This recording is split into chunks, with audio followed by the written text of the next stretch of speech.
My memories in my soul is so very pain in my heart.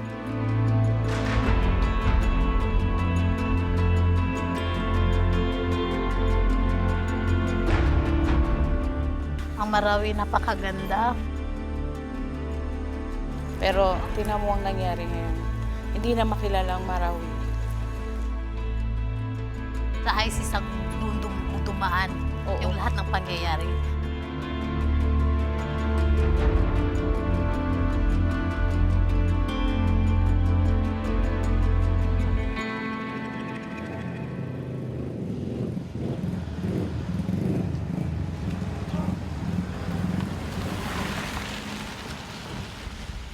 A year and a half ago, Sapia Gaga and her family fled from this area. This is the first time they've been allowed to come back. Parang makakaya ako yung sabay ko. Ito basket ko, tingnan ninyo. Nangyari. Nasira na. Napakasakit pati yung basket namin na nasira. Kasi sa totoo lang nilalakad namin yan hanggang dito. Naglalakad, I'm walking on the road pag walang sasakyan. Tapos at sa likod nito, diyan ako nag-aaral sa yung Polytechnic College State. Tapos napakaganda talaga, napakasaya. The Islamic city of Marawi on the island of Mindanao was the biggest trading center in the southern Philippines. A place where the locals say Muslims and Christians lived side by side in peace. Mga tao dito, kahit malayo, nagkakawayan. Kahit hindi magkakamag-anak yung tao kasi dito, Magkakapatid. nagkakaisa. But then came the afternoon of May 23rd, 2017.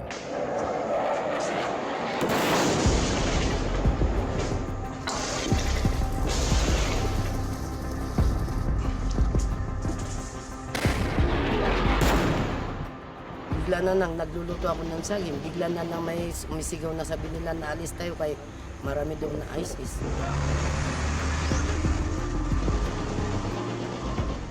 Hundreds of militants affiliated with the Islamic State in Iraq and Syria, better known as ISIS, took over large parts of Marawi.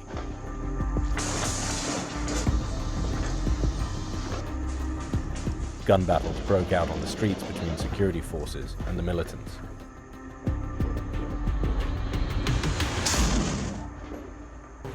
Tumakbo kami, hindi namin pati nga mga apo ko, hindi ko nga alam. Kaya wala kaming nadala. Kahit isang damit na wala, bigla na lang kami kan. Kasi yung mga apo ko, dami-dami nila. Mga apo ko, natakot sila, puro sila nag-iyakan.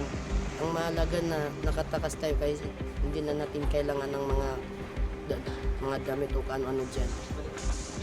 The Philippine military, lacking equipment and ill-trained for urban warfare, responded with airstrikes.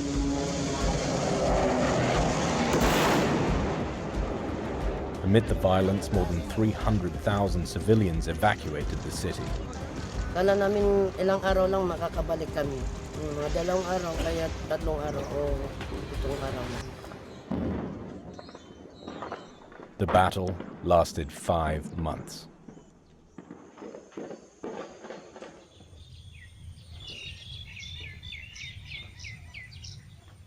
Marawi is the only city in the Asia-Pacific to have been occupied by ISIS-linked fighters.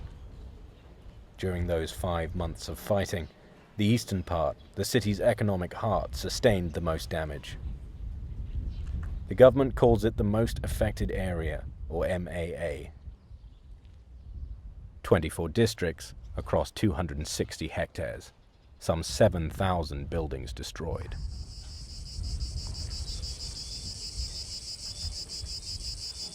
More than a year after President Rodrigo Duterte declared the city liberated from the militants, the MAA still looks like this. Nature has crept in and overtaken what's left of people's homes and businesses. A devastated city, frozen in time.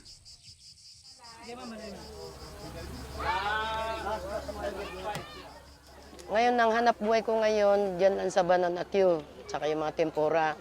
Minsan, makabinta ako ng aabot ng 1,000. Magkumpra na naman ako, minsan may deposit ako, minsan hindi naman.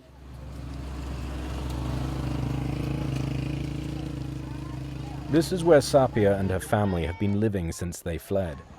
An evacuation camp for internally displaced people set up by the government in the district of Buwadi Itoa.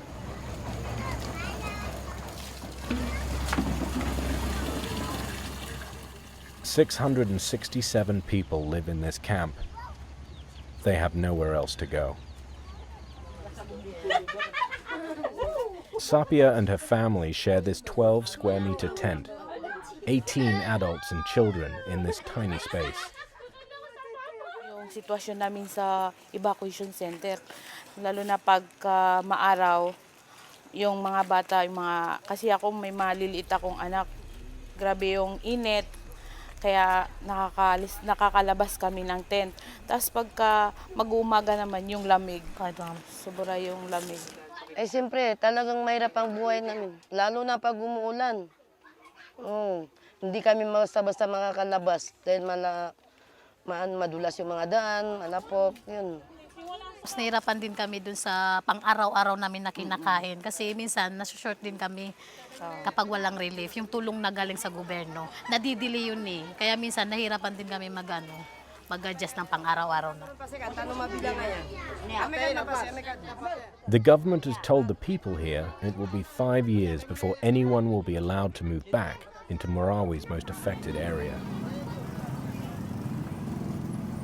Access to the MAA remains tightly controlled. There are military checkpoints leading into it and outposts stationed throughout.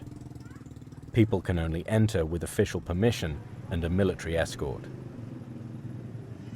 Philippine troops have spent more than a year securing the area. They are still removing unexploded bombs and clearing debris from the streets. Dito pwedeng paglagyan ng mga tents.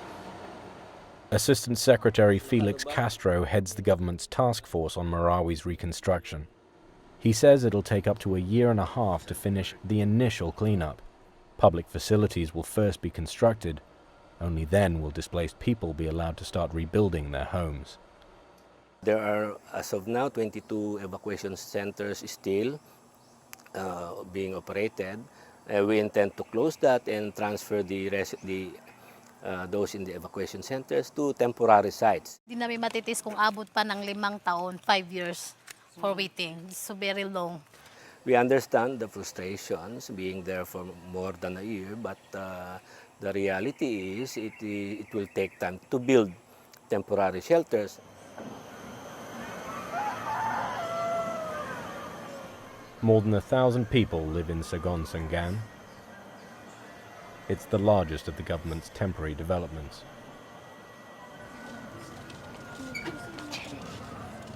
Families here live in sturdier shelters, each about 14 square meters. They say conditions are better than at the evacuation camps, but only just. Dito po kasi sobrang hirap. Minsan po nakakakain po kami na ulam lang po namin na asin. Tapos minsan po nawala po kaming tubig. Ang relief, wala lahat. Wala yung hanap buhay namin. Kung maisip ko yung dati na buhay namin, kasi sa ngayon na parang hindi ko matanggap na ganito kami ngayon. Before the siege, Sarah Lynn had a small shop in Marawi that sold women's clothes.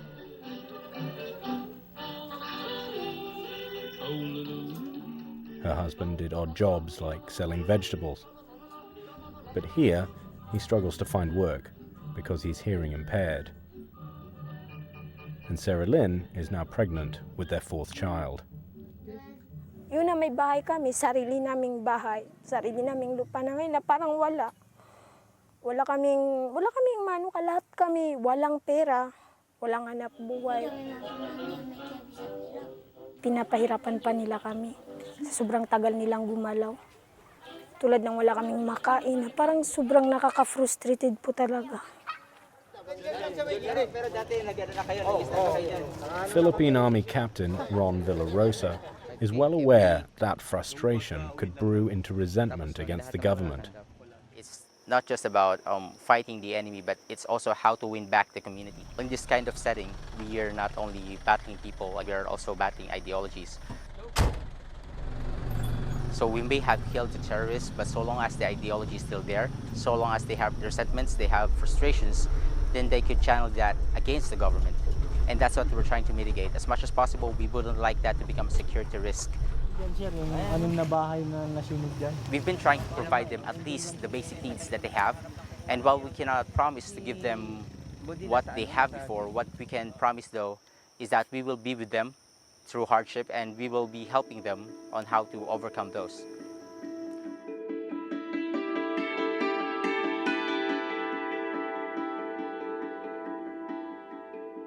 The people of Marawi know cleanup and rebuilding are monumental tasks. A year on, the streets are mostly passable, and the majority of unexploded bombs have been collected.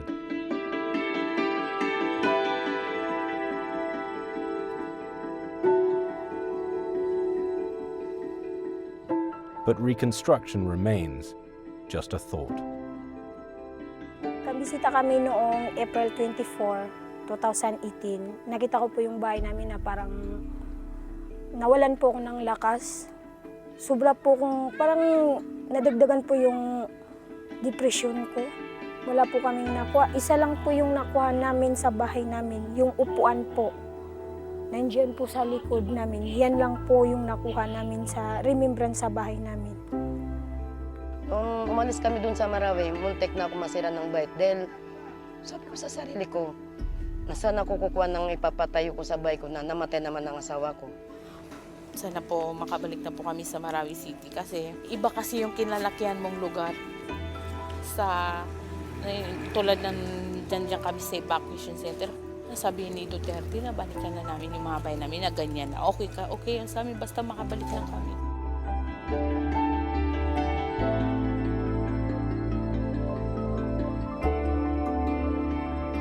There are still so many unanswered questions about Marawi's reconstruction. Among them, who will do the rebuilding? Where will the money come from?